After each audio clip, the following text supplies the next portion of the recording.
Filled with history, science, prophecy, and truth, the book of Genesis lays the foundation for our very faith. The most interesting thing I found out about Genesis during our study was the science behind the book, seeing that there really is a meaning to what it says, and especially with the discussion of different theories about how it works, the older theory, younger theory, things like that.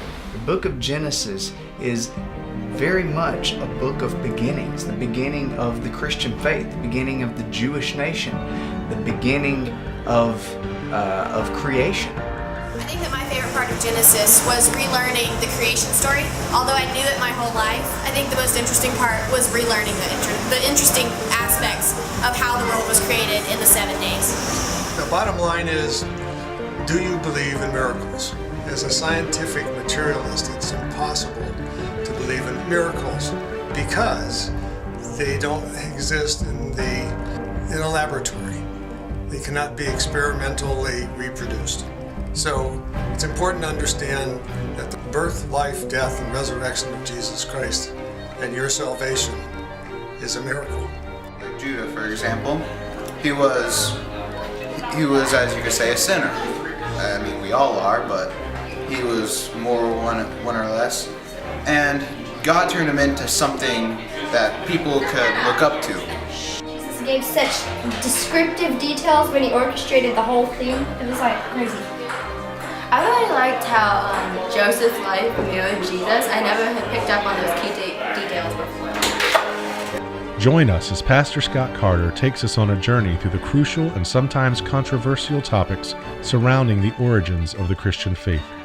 Genesis is truly the foundation of everything that we believe as Christians.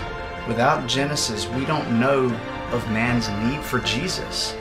As we get ready to go through the book of Genesis with Pastor Scott, you can expect to see Jesus through the whole thing. What I found most interesting about the story of Genesis was how all the different parts of it, with all the different people in it, how much their stories actually relate back to Jesus. Like Joseph, every part of his story had an interesting correlation to the life of Jesus. I thought that was really cool. I guess the thing that I found most interesting about Genesis was the fact that God can use people who are flawed for his work. For example, the fact that Jesus came from Judah, who slaughtered a bunch of people and did a bunch of bad stuff. Virtually every doctrine of the Christian faith finds its origins in the book of Genesis. So, buckle up and enjoy the ride. Creation, the fall, judgment, promise and redemption. These themes and more await us as we travel through the book of beginnings, Genesis.